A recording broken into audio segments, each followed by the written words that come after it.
It was like a horror movie and the worst nightmare that you could ever watch or imagine, and it's just on a loop and there's no end, and it's just getting darker and darker and darker.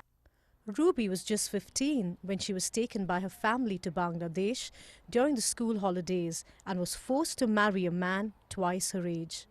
I was dolled up, you know, in a sari and gold, and it was such a quite bizarre feeling. It was like as if I was being sold, just like I'm this little prize package and here you go, this is the person you're getting married to. And all I wanted to do was probably just jump off a cliff, you know, and just end myself. When Ruby turned 16, she gave birth to a baby girl and later left home to escape from her abusive husband and forced marriage. Saying she should be ashamed, saying she has to marry him. In 2014, Britain made forced marriage a criminal offence, and anyone found guilty of this could be jailed for up to a maximum of 7 years. Every year, this day comes. A girl feels like hiding away. 26-year-old Nisha is from an Indian background and just like Ruby, ran away from home to escape being forced into marrying someone she barely knew or loved. Growing up, I was quite a dark child compared to my siblings. I'd always be told, you know, you're dark and stuff, so you're bad luck to the family. Slowly as I was growing up, I'd get beaten up quite a lot.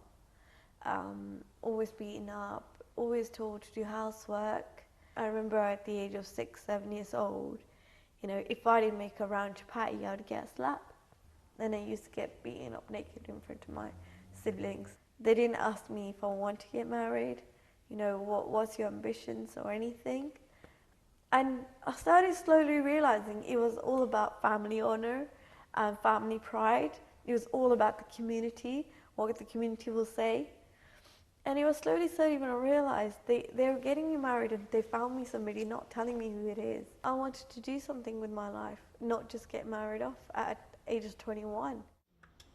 Hello, Carmen Ivana, how can I help? Sadly, Ruby and Nisha's stories are not isolated ones. Yorkshire-based charity Karma Nirvana says that the number of victims calling their helpline has simply been growing year on year.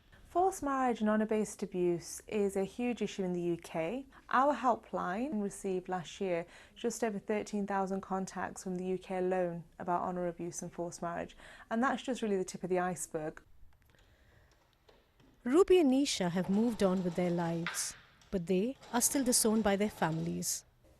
I remember trying to call my parent and there's no answer because I made the step of leaving and they told me I'm dead for them and this is the end.